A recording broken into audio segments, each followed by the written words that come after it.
Good morning. Would you stand? Put your hands together. We're going to sing this brand new song from our new worship album. Goes like this. I hear your voice through the night. My heart is ready.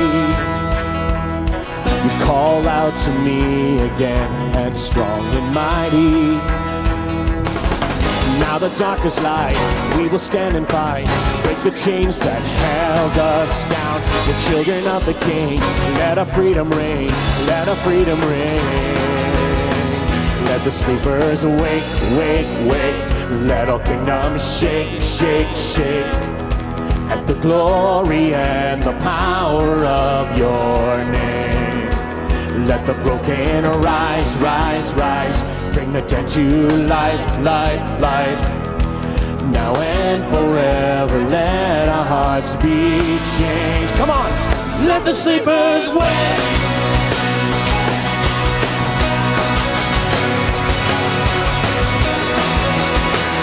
Come on, light of the world, lift it up. Light of the world, Lord, you shine, to you be the honor. The heaven shout redemption song for your sons and daughters. And soon the lost receive your whole eternity. Pour out the grace that saved our soul. We are free indeed. Let us sow the seeds. Let us sow the seeds. Let the sleepers awake, wake, wake. Let our kingdoms shake, shake, shake. At the glory and the power of your name. Let the broken rise, rise, rise. Bring the dead to life, life, life. Now and forever, let our hearts be changed. Let the sleepers wake. Come on, let's sing this out. The sun will rise, the seasons change. The stars collide and rearrange for your glory. For your glory. The dead will live, the blind will see. You light the fire inside of me for your glory. For your glory. Come on, the sun will rise, the seasons change. The stars collide and rearrange for your glory. For your glory. The dead will live, the blind will see. You light the fire inside me for your glory. For your glory.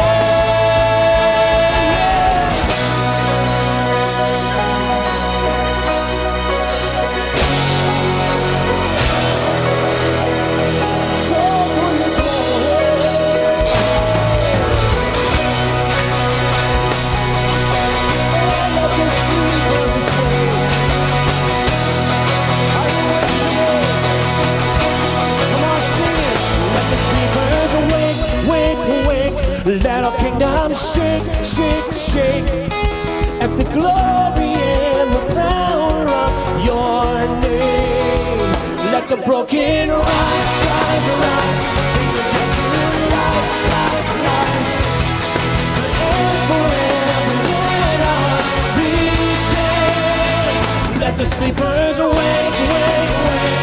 Let our kingdom shake, shake, shake.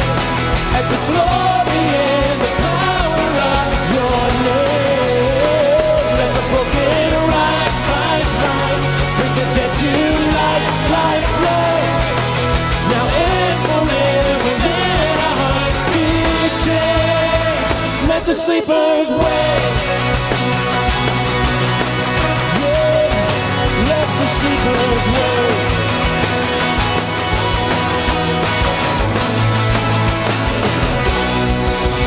Come on, are you awake today?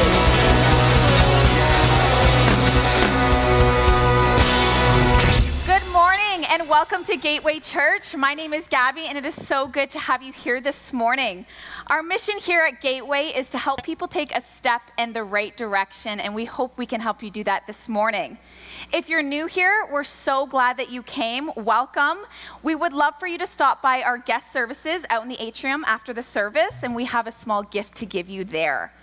Our theme for 2018 has been Know God, and we have a great experience here for you this morning. It is Family Day weekend, so we have our Kids Own Kids here with us this morning. But we do want to let you know, if you have young ones up to SK, we do have an excellent children's program for them this morning. So parents, if you'd like, you can take them out to the atrium there, and somebody will direct you where to go. And for now, we're going to have the Kids Own Kids come on up, and we're going to sing a few kids songs together. So kids, don't be shy. Come on up. Come on up. So if you are a kid under the age of 99, that's you all. Yeah, okay. So kids, if you are here, yeah, nice. Yeah, it's my husband tells cheesy jokes. She was good. Okay, so come on to the front. Fill this area here. I know we had a lot last. Thanks, Mel. Come on up. And if you're a kids worker, Serge and Angel, if you could come up closer. And I'm so sorry you're so close. I'm gonna call you out. We're gonna sing a couple songs, and the kids, this is here for you. But you know what, adults, a lot of us, it's really fun. So just if you just get involved in it too, it'd be super fun. All right, guys, here we go. I think you'll know this one. This one's pretty fun. Let's put these hands together. Come on, clap your hands. Here we go. That's it. And you can smile too. It makes it even more fun. Yeah, we're all in this together and we're having fun. We're here to spread the love of God to everyone. Gonna get a little crazy, yeah, a little wild. Here we go now, come give it a This try. way, move it. Move it to the left now. Move it to the right. All right, find someone you don't know. Find someone you don't know and give them a high five. Stomp your feet louder. Yeah, you guys are doing awesome. Wave your hands up high. Come on. Find somebody else. Find somebody else now and give them a high five. Let's go. Here we go.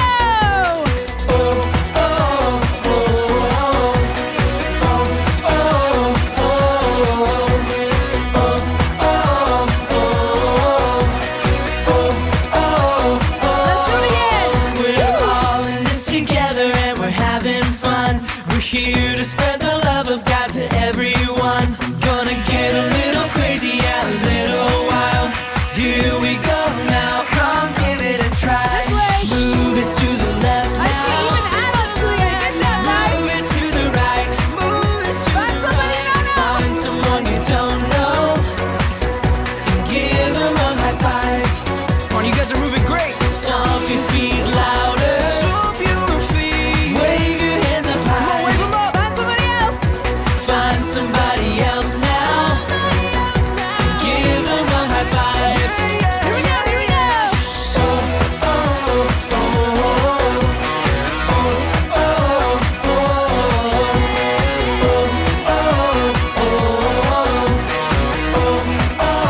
Move it to the left. One more time. Move it to the left now. Funky version. Move it to the right. Find somebody. Find someone you don't know and give them a high five. Oh, stomp your feet louder. Wave your hands up high. Wave your hands up high. Find somebody else now. Give them a high five. Okay, ready? Come on, adults. I see you, Rich.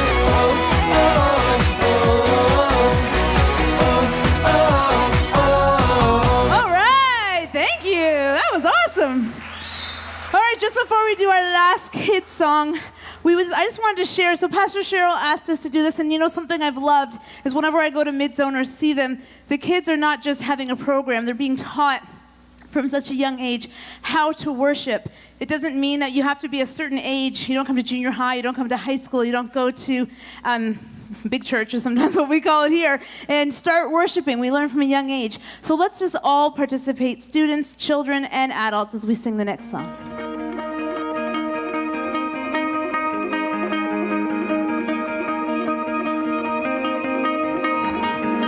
I've heard 1,000 stories of what they think you're like, but I've heard the tender whisper of loving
Amen. Let's give these kids a clap. Thank you so much for singing. Awesome job, kids. You guys can go have a seat. I'm just going to get you guys an opportunity right now to greet those around you, maybe meet somebody new or give somebody a hug, and we will be right back shortly.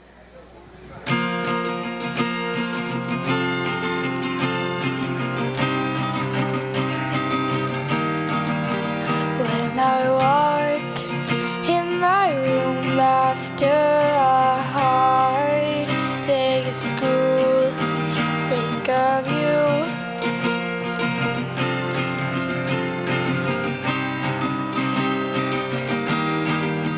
When I turn on my worst music, I get butterflies, like I saw someone cute, but it's you. It's you I'm thinking about, it's you I'm looking at all day. When I lift my hands at you, I do it for you, for you. When I sing this song, I do it for you. It's you I'm looking at, it's you I'm thinking about, it's you I'm looking at all day.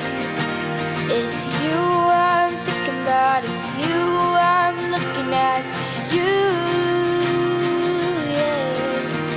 When I feel all alone, read your words, and I don't feel alone anymore, 'cause you, I'm thinking about you. When my life feels like a frown, think of you and my life just got turned around again. 'Cause you, I'm looking at you. When I lift my hands at you, I do it for you, for you. When I sing this song, I do it for you. It's you I'm looking at, it's you I'm thinking about, it's you I'm doing it for. It's you I'm thinking about, it's you I'm looking at, it's you. It's you I'm looking at, it's you. It's you. It's you I'm looking at, it's you. It's you. When I lift my hands at you, I do it for you, for you. When I sing this song, I do it for you. When I lift my hands at you, I do it for you, for you. When I sing this song, I do it for you. It's you I'm thinking about, it's you I'm looking at, it's you I'm doing it for. It's you I'm thinking about, it's you I'm looking at, it's you. Da da da da da da da. It's you.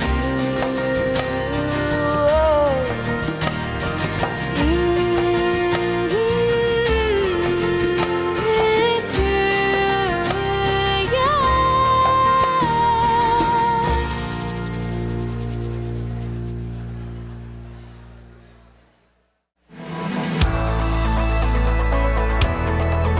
Good morning. My name's Janine. You often hear us talk about Gateway's mission being to help people take a step in the right direction and helping people take their next steps. And you may have also heard us talk about living in the Spirit, walking with God, and wondered, is it something I could learn? Am I supposed to learn? Am I supposed to be doing this? Well, our Living in the Spirit seminars will address those very questions. And we have another group of seminars coming up soon at the London campus and in home groups, and we hope that that's something that you would be interested in learning more about. We are offering a second set of Board Basics seminars at the London campus soon, and if you are interested in learning more about what is involved in being part of a nonprofit board of directors, we would encourage you to register for that. We think of Gateway Church as family, and one way to become more part of the family is to become a partner with us. If you would like more information about what that actually means, Pastor Rick is doing a seminar at the London campus, and I would encourage you to register for that and check it out. Find out what it means to be more a part of the Gateway family. This Saturday, people all across Canada will be taking place in a fundraiser walkathon called Coldest Night of the Year. Here in London, all of the money raised goes towards Mission Services of London. And once again, Team Gateway is going to represent us. And, there's a 2K walk, there's a 5K, there's a 10K. If, like Pastor Tim, you get a little bit turned around and start out with the 5K and end up doing the 10K, then I think you should be able to ask your people for twice the money. But anyway, there's still time to register. There's still time to contribute. And you could also, if you're at the London campus, speak to Eleanor and make sure you come on out, support Team Gateway, and at the same time support Mission Services of London. And just a quick reminder that the Creative Arts Collective is having their initial meeting this week, and that would be for anyone who has skills in or who are developing skills in writing, acting, speaking, set design, construction, makeup, any of the creative arts focus. And we just ask that you register to attend that meeting either on the app or on our website. And if you're in the London campus today, you could speak with Brian and Terry Boudreau, and they would answer any questions that you might have. Have a great day.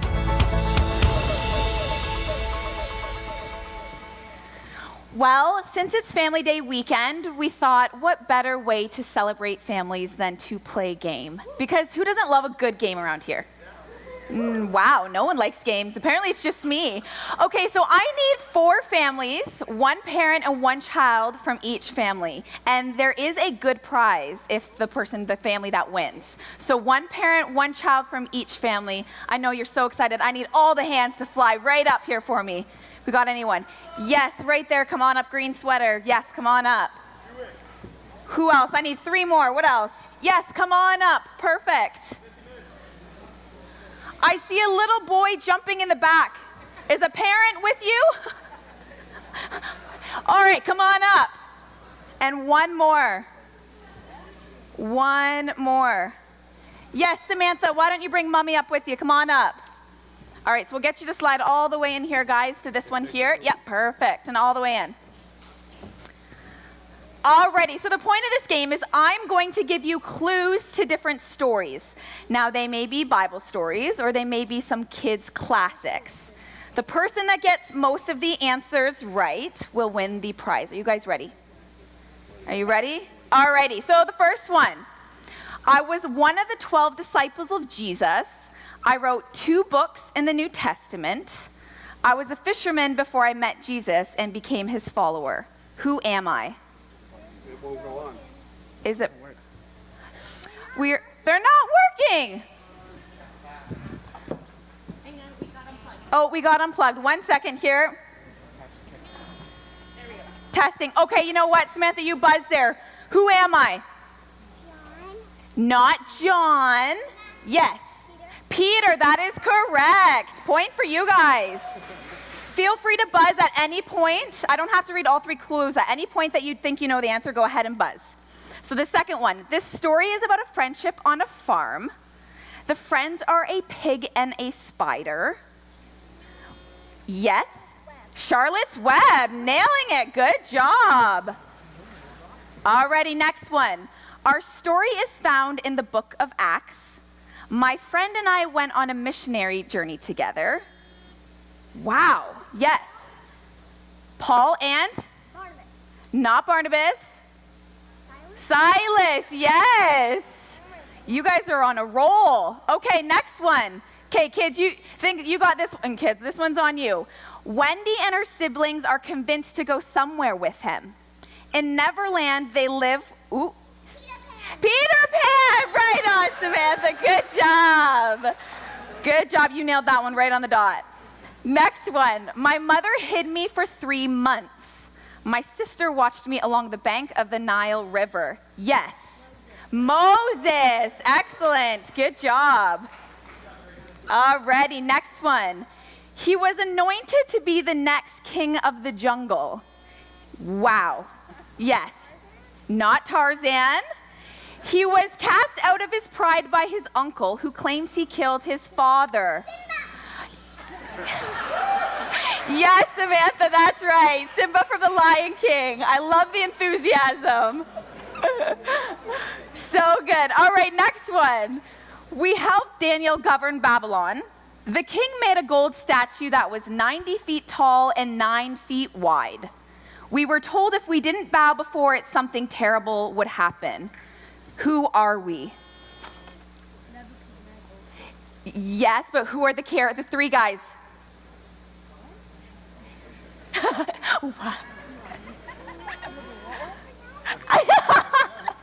I don't know how to pronounce it, they said. Does anyone want to give it a go? Yes, Shadrach, Meshach, and Abednego. Perfect. Okay, next one. This one might be tricky for the kids. This is a story about a train that breaks down. It has to deliver toys to boys and girls on the other side of the mountain. Who is that? No, but that's what I thought when I first did this. Yes. Yes, the little engine that could. Good job. Alrighty, 2 more. I took care of my father's sheep. I was anointed. Wow, yes. Yes. Woo, you are fast. Alrighty, and last one here. These brothers did not get along. One liked to hunt while the other one liked to stay home. The one tricked his father to give him a blessing while his brother was out hunting. Who are these characters? That is correct, Jacob and Esau. And the winner was right here. You guys get a gift certificate to Fleetway for your family. So good job, everyone. Excellent. You guys all did so good. You guys can go ahead and have a seat.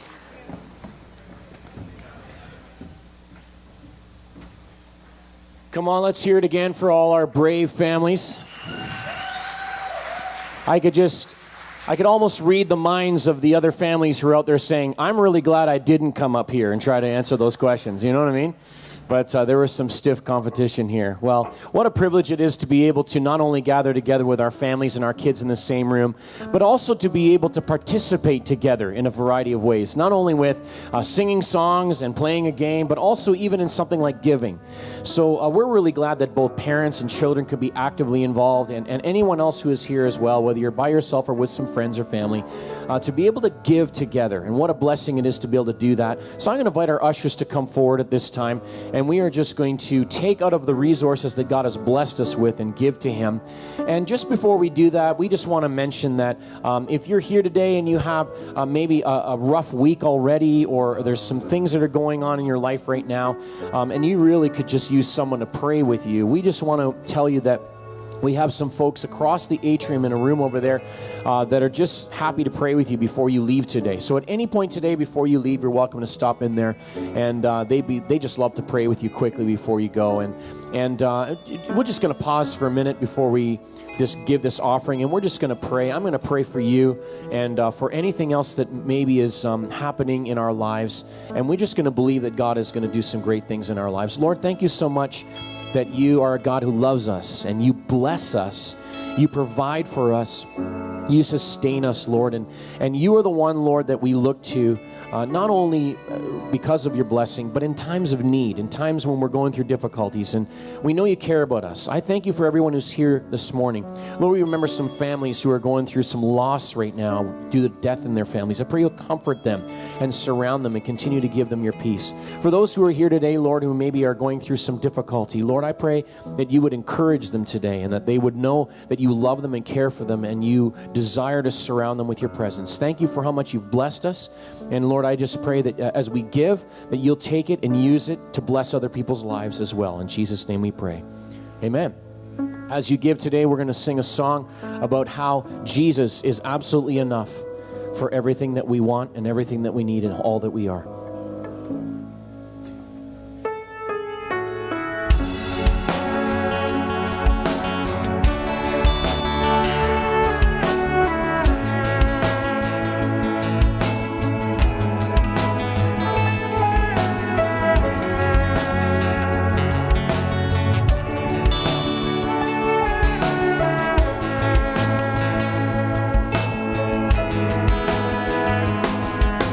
Christ is my reward and all of my devotion.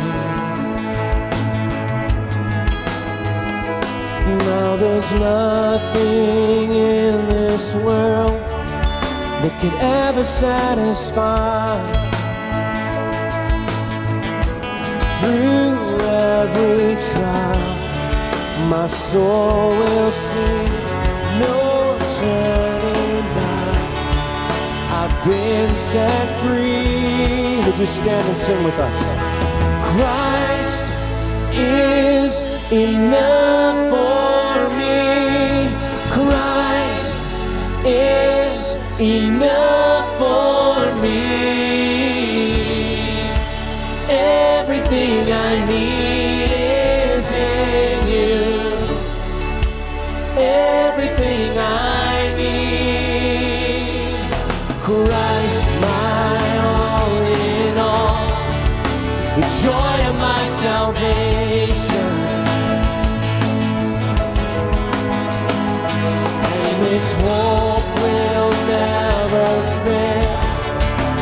Heaven is our home. Through every storm, my soul will sing, Jesus is here. To God be the glory. Christ is enough for me. Christ is enough for me. Everything I need is in you. Everything Christ is enough. Christ is enough for me. Christ is enough for me. Everything I need is everything I need.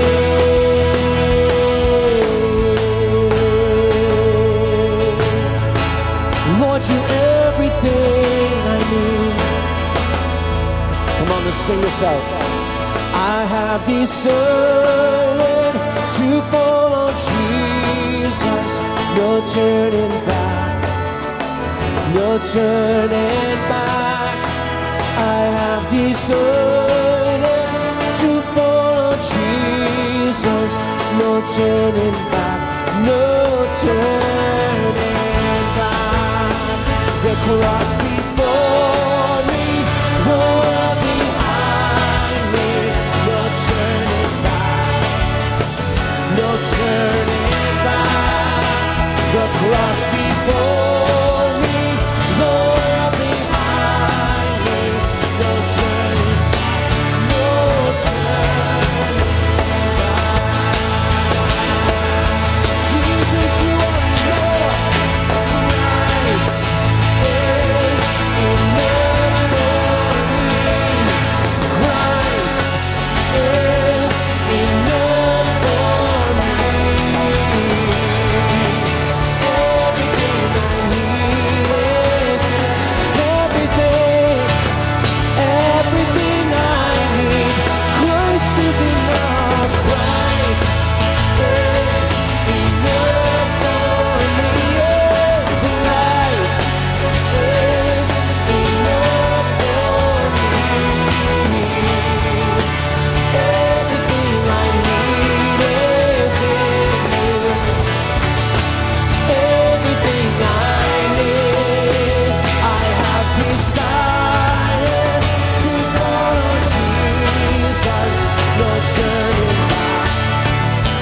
no turning back. I have decided to follow Jesus, no turning back, no turning.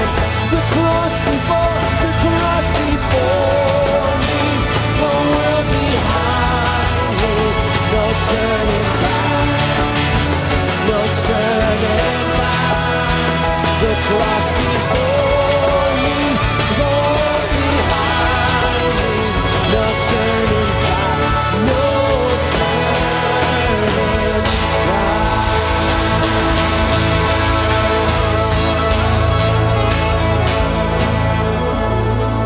no turning back. Lord, today we're so thankful that you desire to know us and to love us. Lord, thank you that you've called us to follow you. Thank you that you are enough, that you are sufficient. Your grace is more than sufficient for all of our need. Lord, you are able to save us in every way that we need to be saved. Thank you for that story you've given us, Lord. We testify that it's true today, Lord, that you are not only able to do it, but you have done it. Thank you that you're enough today. In Jesus' name, amen. Amen. Thanks for singing with us. You may be seated at this time.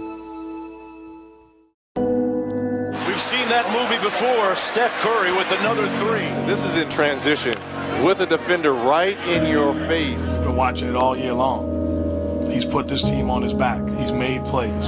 Steph Curry for three. Curry with another jumper, and it's a 1-point 2 feet behind the three-point line. I mean, there's no defense. Can he continue to shoot like this? He's never not shot like this. Oh, my goodness. Oh, my goodness. I fell in love with the game really early. I played other sports growing up, but basketball always had a special place in my heart. for three. Being saved is a great feeling. What a night. A relationship with Jesus Christ started around middle school. My parents had us in church every Sunday, every Wednesday. It was more a tradition at that point. I didn't have a personal relationship with the Lord until one altar call on a Sunday, and the youth pastor told us we needed to make a decision for ourselves. We couldn't rely on our parents. It had to be a decision on our own, and that's when I made it. Watch how high he elevates with the ball, gets it up over the top of the shot blocker. There's so many things that we have to overcome in this life, and Jesus and his work on the cross, he's paid the ultimate price for us, so I'm proud to be a child of God. Curry. I think the hardest thing I had to deal with is battling through injuries, especially just starting out my basketball career. To be dealing with injuries is not, it's a tough thing, especially when you're going through surgeries and this and that. So it was definitely a down period in my life, and one that I didn't know how it would, what the outcome would be, and one that also drew me closer to Christ. It's a beautiful rainbow right there. Past the sixes and getting a layup. I try to use each and every game as an opportunity to witness. I do a little signal every time I make a shot as a way to kind of just preach the message in little ways that I can. So each game is an opportunity to be on a great stage and to be a witness for Christ.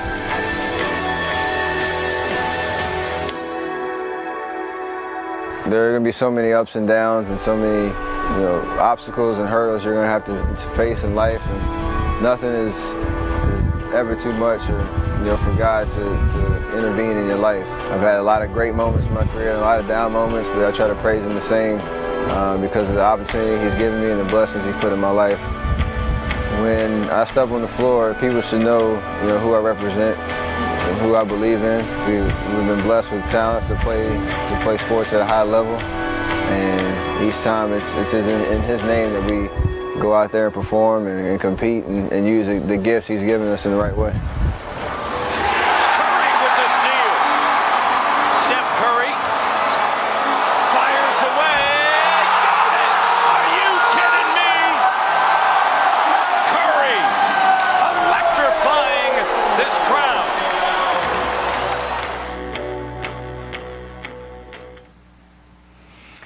Good morning. My name is Cheryl, and I'm one of the pastors here on staff here at Gateway, and it's Family Day weekend. And kids, we are so glad that you are here today in the service. And if you're joining us for the first time online, or this is your first time today, we are glad that you're here, and we hope that what we're going to share today will be a benefit to your lives. We have been in a series called Who Needs God? And we trust that you are coming to the conclusion that you need God. I don't know if you've been listening to the news this past week, but if ever we need a time when we need God, it's today. So many terrible things are happening in our world, and it's a reminder of our need for God. And so we are going to continue today. And this morning we're going to talk about the importance of our story. How many of you like stories? Okay, a few people. All right, I want to find out, what are your favorite stories? Now, this isn't just for the kids to answer. Adults, if you have a favorite story, Gabby's going to come around, share with us, what is your favorite story? The story of Joseph, it makes me cry every time. The story of Joseph, powerful story. Powerful story. Doesn't have to be a Bible story, it can be a classic story. Lord of the Rings. They made that into a great movie series. I tried to read the books, but they were way too long. Charlotte's Web. Charlotte's Web, that was a favorite of my daughter Ashley's. She loved Charlotte's Web. Anyone else?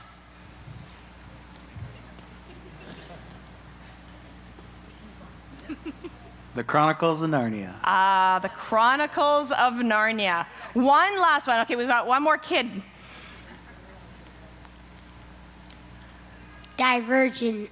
Divergent. All right. Well, there are all kinds of stories, isn't there?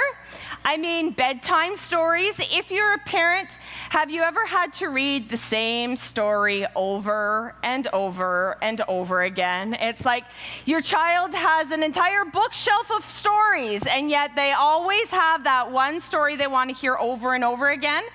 My girls really liked Peter Rabbit when they were younger. And they would be like, Mom, tell us a story about Peter again. We want to find out, what he does in Mr. McGregor's garden, and does he catch him this time? And so I read the whole series over and over again. There are classic stories like The Adventures of Huckleberry Finn or War and Peace. Or there's those blockbuster movies that come from stories like Titanic or Lord of the Rings. Even Pastor Rick likes stories, and now he's not going to admit this, but he really likes a good love story. And he would probably deny it, but you know what? He does enjoy a good love story. Stories have the power to take us to new places, to make us laugh, to make us cry, to teach us something, as well as to inspire us. My mother was a great storyteller. When I was young, my sister and I used to regularly hear stories that she would make up with this really pathetic-looking blue and white bear called Winky. And we'd go into bed and we'd be like, Mom, tell us a Winky story. And what I loved about her stories is that she made sure she always tied a godly principle to her story. And so while I was preparing this message this week, I got thinking of the stories she would tell. And what I love, she also continued to do this with her grandchildren. It became something that she carried on with her grandkids. And so as I was thinking, there was one particular story that stood out in my mind. And she told of the story where Winky had been sitting at the kitchen table with his mom. And his mother said to him, Winky, I want you to remember that if you ever go out into the forest and you see a beehive that's filled with honey, I want you to leave it alone. She said, now it's really important, she said, because if you disturb it, there's always bees around and you're going to get stung. So she said, do you understand? And Winky's like, yes, Mom, I get it. I mean, how many parents have you ever heard this? Kids nodding their head going, yes, I get it. So Winky nodded his head and he's like, yeah, I get it, Mom. Well, sure enough, he finds himself out in the woods one day, and he's wandering, and he spots up in the tree this great big hive, and he sees the honey dripping over the edge. and he loves honey. And so he's looking at it, and he's like, I don't see any bees. I just see honey. And so he's contemplating, do I try this? And he remembers what his mother's told him. And so he's thinking, and he's like, I really don't see any bees. You know what? I don't see the harm. So he climbs up the tree, puts his hand inside the hive, and what happens? Bees everywhere. Gets stung by all of these bees, climbs down the tree, runs home, and tells his mother what had happened. And of course, mother is kind of shaking her head saying, Winky, I told you not to do this. He's like, I know, Mom, but I wanted the honey so badly. And then my mom said this to me, and I will never forget it. She said, girls, she said, I want you to remember this. She said, God has put rules and instructions in the Bible for us to follow. And they're not there to make our lives miss out on fun. They're not there to hinder us in any way. They're there to protect us. The same way that Winky's mother had told him the rule to stay away from the hive is the same with God's rules. He has those there to protect us. She said, and I want you to remember that, girls. When you're faced with situations in life and you remember what God's word said, and you're kind of like, I don't know if I want to listen to that. I want you to remember that God's rules are in place to protect you. It's a lesson that I never forgot. Such a simple way to illustrate a truth of God's word, yet in a childlike way for me to understand. The greatest storyteller himself is God. I mean, think about it. When God began to reveal himself to the world, he began with a story. As a matter of fact, he created this huge picture of love and then placed a man and a woman inside the picture. Adam and Eve, the first recipients of his story. I mean, just look at the Bible. It's a storybook. It's been said that it's not a book of history, but rather it's a book of his story. Not a book of lectures and outlines and sermons. It's simply a book filled with the most powerful stories that you'll ever read. This morning, I'd like to share with you a story that is found in the 9th chapter of the book of John. And it's a story where Jesus and his disciples are walking down the road, and they come across a man who is blind and has been blind since birth. And Jesus walks over to the man, and he spits on the ground. And then he leans over, and he begins to make mud out of his spit. Now, I don't know how many of you parents have ever received mud pies from your children when they were young. Kids, have you ever made any mud pies for your parents? I can remember my girls, Mom, look what I made you. And I'd be like, oh, lovely. I'm not going to taste it, though. Jesus spits in the ground, makes some mud, and then he puts it on the eyes of the blind man. And then he tells him to go and wash at the pool of Siloam. The man did what Jesus asked. He went and he washed his eyes. And when he washed the mud away, he was able to see. He comes back to town, and soon the whole town is talking about what has happened. And they begin to say, oh, some people are saying, no, this can't be the same guy. You know what? No, it's somebody different. And soon he finds himself saying, no, I am the guy that was blind. It's me. Jesus did this for me. People still began to question him, and they're asking him what happened, and he's relaying the story and telling them what Jesus had done. Still, some did not believe. Eventually, they brought the man before the Pharisees, who were the religious leaders of that day. And again, they began to question him about what had happened.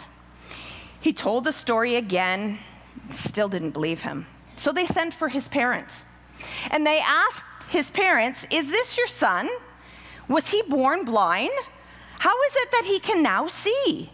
His parents replied by saying, well, he's an adult. Why don't you just ask him yourself? Again, they questioned the man and told him to tell the truth, that Jesus could not possibly have been the one that healed him because Jesus, in their estimation, was a sinner. And here's how the man responded. I don't know if he's a sinner or not, but I do know one thing. I was blind, and now I see. He shared, he's He's like, I can't answer a lot of what you're asking me, but I know this. I was blind, and now I can see. We live in a world that wants an explanation for everything. But let's be honest, we don't fully understand how everything works. I'll never forget the first time I got my first cell phone, and it was like quite the cell phone. It was back in the early 1990s, and I was handed a cell phone, and I can remember I didn't ask how it worked or how the technology was in place. Frankly, I really didn't care. All I wanted to know is that if I made a phone call, it was going to go through and I was going to reach the person on the other line. That's really all that mattered to me. It was unexplainable how it worked to me, but it was undeniable that it worked when I made a phone call. If someone tells us something has worked for them, we'll often listen to what they have to say. Whether it's the latest diet plan, maybe you've seen somebody you haven't seen in a long time and they've lost 20 pounds and you're like, wow, you look amazing. What have you done? And we're listening intently, hoping that we can figure out the same thing that they have. Or maybe it's a new piece of technology or it's a fitness routine. Why do we listen?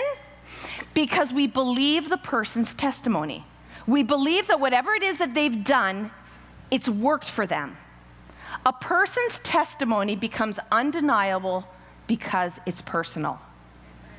The Pharisees in our story didn't believe the unexplainable of the man's story. It didn't make sense to them.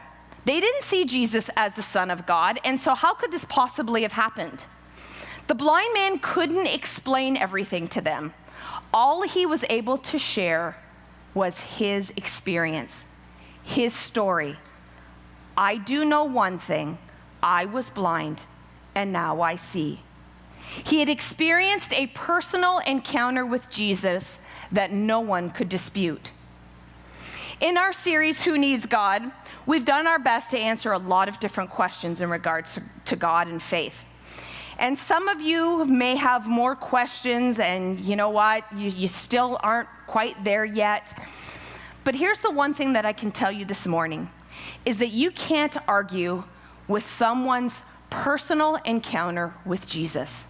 That is undisputable. When a person's life is changed by the power of God, no one can argue with that. You can argue about a lot of other things, but when God's done something in your life and you were here and now you're here, that can't be disputed. So what does that mean for us who know God? We have a responsibility to share our story. Does that mean that everyone's going to believe us? No. When the blind man received his sight and he went back to town and was telling everyone, did everyone believe him? No. Many questioned him. Many were like, no, you're not the same guy. That's not our responsibility, what someone does with the story that we share. Our responsibility is simply to share the story and let the Holy Spirit do the rest of the work. We need to share what God has done in our lives with those around us. In 1 John 1:3, John says this, and what's so powerful to me about this is, remember that Pastor Rick shared a couple weeks ago, John had a very difficult life. He was one of Jesus' followers. He had been mistreated. He had gone through persecution. He had gone through all kinds of terrible things. And yet he says these words, we saw it, we heard it, and now we're telling you so you can experience it along with us. This experience of communion with the Father and his Son, Jesus Christ. John was sharing his story. He wanted others around to experience the same thing that he had. Was his life perfect? Was it without trial or tribulation? Of course not. But he could not deny the fact that God had made a difference in his life, and he wanted everyone around him to know that. When we share the story of God's work in our lives, we're sharing our testimony. That's exactly what God expects from each of us as his followers, to simply share how God has changed us. He wants us to be witnesses to what we have seen him do in our lives. I know not long ago, Rick and I were out for dinner with a young couple. And the young man said to us at one point in the dinner, he said, can I ask you a question? We said, sure. He said, what makes two young people decide to go to Bible college and become pastors. He's like, can you explain? And so we began to share that, well, it begins with the fact that we believe that God is a personal God and that God has an interest in our lives personally. And so we began to share with him that both as teenagers, we felt that God had called us to Bible college, not really understanding what that was going to mean or where that was going to take us. But we felt we need to be obedient to God's calling, and so we did. Through a series of events, we met one another and believed that we were to get married. And we just saw how God's plan unfolded in our lives. And we said to him, God has a plan for each and every one of us. We have to just be willing to enter into relationship with him and decide that his plan may be better than ours. And so he kind of looked at us and kind of nodded his head. But it was an opportunity for us to share our story. Parents will often ask me, how do I talk to my kids about God? And I'll simply say to them, have God conversations in your everyday life. You know, sometimes we think as parents, we've got to get out the Bible and we've got to read, 3 chapters every night after dinner and bore our kids to death. Because chances are, that's what you might do if that's all you're going to do. Kids want to hear about your stories. They want to hear your experiences. They want to see how God works in the everyday. And so I'll say to parents, when you have an opportunity, share with your kids how you see God in this situation or what God has done in a situation. I mean, let's be honest. We're willing to share so many parts of our lives with people. I mean, we share when there's a new birth in our family. We share by showing pictures of, weddings or events. We're quick to share when a loved one dies. Those are all great things to share, but we're also willing to share the less significant things in life. I mean, you go to the movies and you saw this really great movie and you post on Facebook, got to see this movie. It was really awesome. Greatest Showman, really good movie. If you haven't seen it yet, go see it. Or you know what? We talk about our favorite sports team and how they're doing. And yes, my team lost in the Super Bowl a couple weeks ago. We're quick to post pictures on Instagram of our child's, latest achievement, or they're great at school, or we'll post a picture of a great, meal that we had last night at a restaurant. None of these things are wrong. They're all fine to do. But let's be honest, the reality is none of those things are ever going to change anyone's life. It's simply information that we're sharing about what's going on in our lives, but it's not life-changing. When was the last time that you shared something that was life-changing? The stories of what God has done in our lives has the power to change someone's life. And yet often we're hesitant to share them. Parents, do your children know the story of how you came to faith? I remember my mom sharing the story of how her and my dad came to faith. My parents were not Christians when they got married. But I had a grandmother and an aunt who were. They prayed for years that my mom and dad would come to the realization that they needed God in their lives. Never underestimate the power of your prayers, folks. You may pray for years, but God is listening, and people's hearts can be changed. They prayed, and we're asking God. My mom said she came to a place in their marriage. They were a few years married, things weren't good, and basically my mother was ready to walk out. She'd had enough. My dad liked to party on the weekends, was often absent from the home, and she was just tired. She did not want to do this anymore, and she came to a place where she said, I can't do this anymore. And so she cried out to God one day and said, Jesus, if you are real, then I need your help. That day, she decided to invite Jesus to come into her life, and life began to change. Did it change overnight? No. But God began to do something in my mother's heart, and she said, I began to act different. I began to talk differently. She said, and I watched the way your father responded. She said, and in a very short time, he said, what's different about you? What changed? And so she shared that it was Jesus. And my dad also gave his life to Christ as well. The reason she shared that story with me was because she wanted me to understand what God had done in their lives, that He had the power to change things, and she wanted to make sure that I knew that. I'm so thankful that she shared that story with me. Do your children know that how God, or do your coworkers know how God's been there for you in times of trouble? Have you ever shared with them maybe the struggles that you've gone through, but that God has been faithful, that while it was a difficult period in your life, God has proven Himself to you? I know when we were first married, we did not have a lot of money in ministry, and there were times when I'd be looking at our bank account going, God, I don't know how we're going to pay the bills. I'm not even sure how I'm going to buy groceries this week.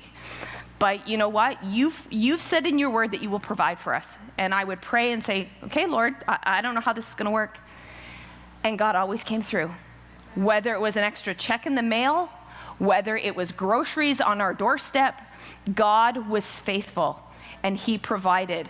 And I've shared those stories with my girls that, you know what?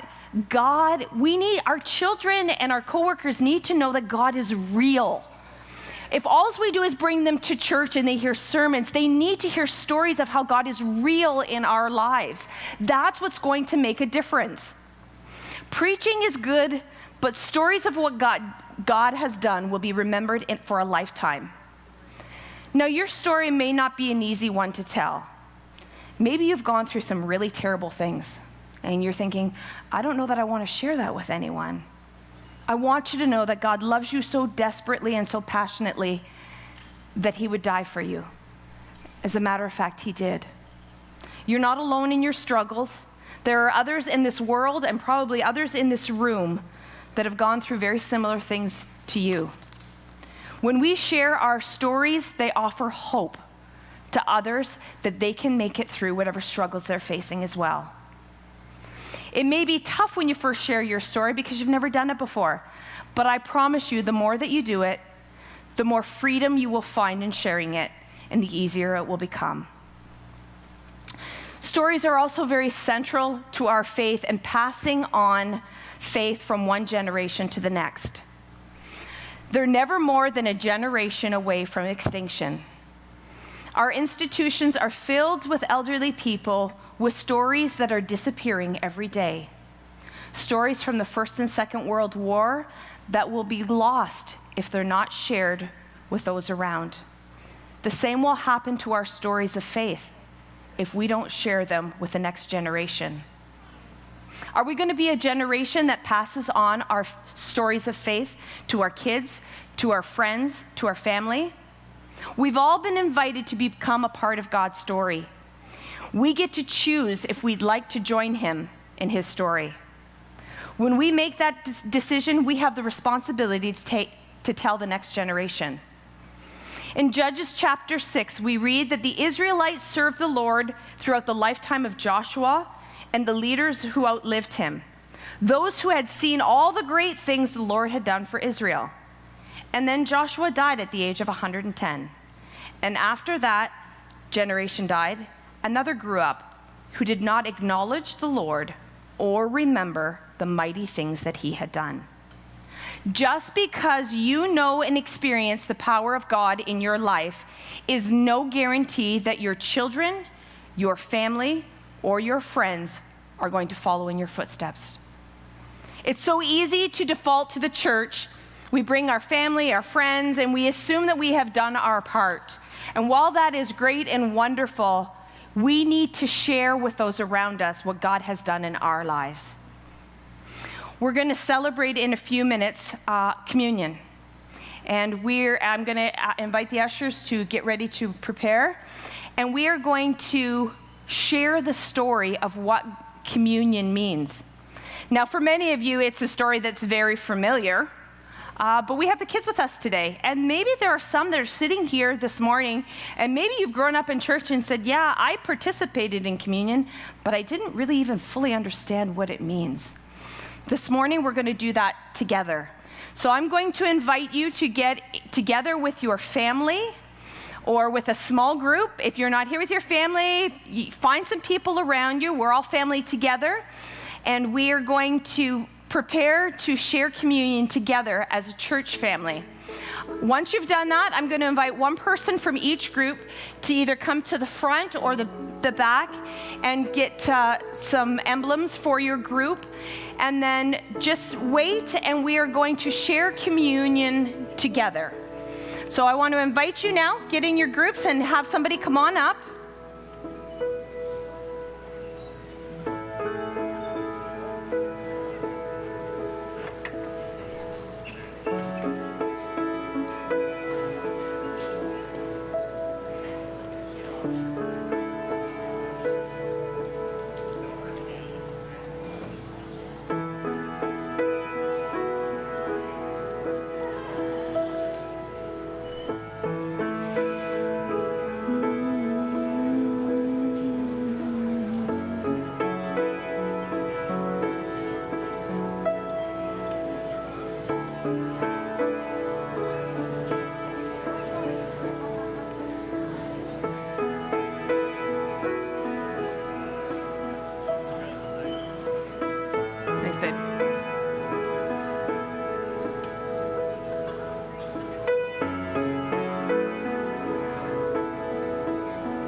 Did we run out? Yeah. Ran out of juice. We ran out of juice.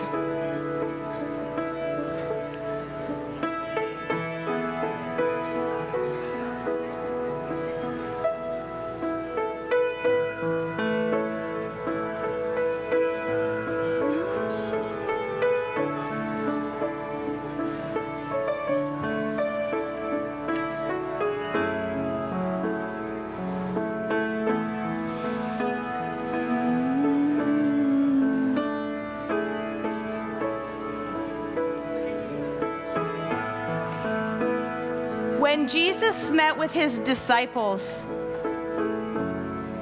the night in which we're going to celebrate in just a moment, he met with them to celebrate Passover. This celebration was to remember the story of what God had done for the Israelite people. They had been slaves in Egypt for many years, so Moses and his brother Aaron went to see Pharaoh to ask Moses to set God's people free. They had been slaves for many, many years, and they had been building Pharaoh's kingdom. But Pharaoh refused to obey their request, and God began to send terrible plagues on the land of Egypt. God sent 10 plagues: frogs, flies, hail, and more. The final plague was the worst plague of all. God told Moses to tell Pharaoh that the last plague would be so terrible that it would change his heart and that he would finally let the people go. Every firstborn son and every firstborn male was going to die. And then God gave Moses instructions on how his people were to be prepared to be saved from this final plague. He said that every family was to take a 1-year-old lamb, one that was perfect in every way, and prepare a meal. Then they were to take some of the blood from that lamb and they were to put it on the doorposts of their homes. God said, "I will go through the land of Egypt on this night and strike down every firstborn in the land, whether human or animal, and bring judgment on the gods of Egypt. The blood will be a sign on the houses where you live. And when I see the blood, I will pass over you, and no harm will touch your family when the plagues strike the land of Egypt." After God had sent the 10th plague, the Egyptians' firstborn had died, including Pharaoh's son. He finally let the Israelite people go. The disciples thought when they were meeting with Jesus that night that they were going to celebrate Passover and remember what God had done for the Israelites so many years before. But while they were sharing dinner together, Jesus thanked God for the bread, and he broke it. And he told his disciples that it represented his body. Just as the bread had no yeast in it, Jesus had no sin. He was absolutely perfect. He said, "This is my body that I'm giving for you, and I want you to do this and remember me." And then after that, Jesus took the cup and he said, "This represents my blood, which is going to be poured out for you." Just as the blood of the lamb was used in the Passover to save people, Jesus shed his blood to save you and I. In communion, we use these two symbols, the bread and the juice. The bread we take to remember that Jesus was sinless and perfect. He gave himself for us who have sinned. The bread also reminds us that Jesus gave his body to be beaten and put on a cross so that we can be made whole. Let us take the bread together and remember what it represents.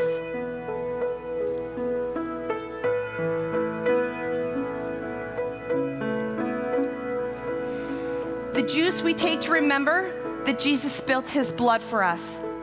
It's because of his blood that we can be forgiven of our sins. The innocent, sinless lamb died for people who had sin. Jesus died for you and I and shed his blood for us. Let's drink the juice and remember what Jesus did for us.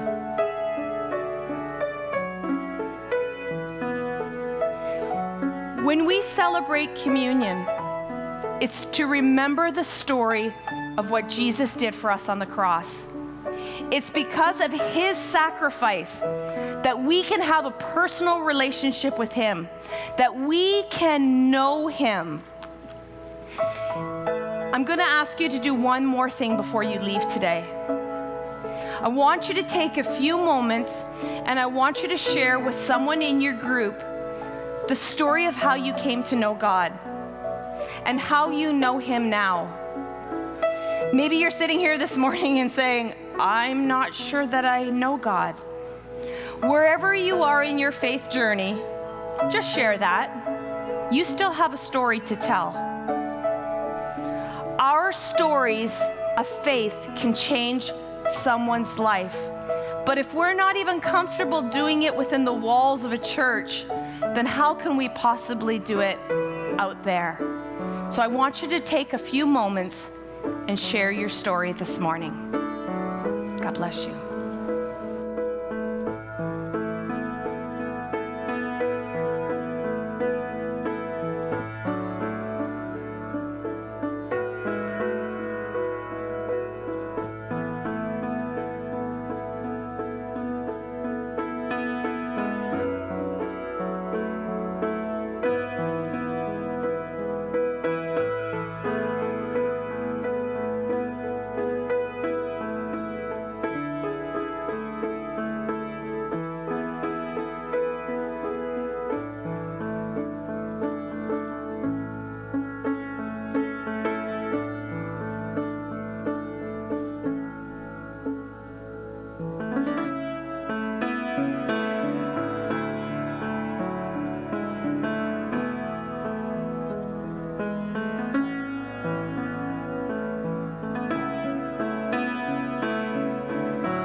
Thank you so much for joining us this morning. We really hope that this was meaningful and beneficial for you.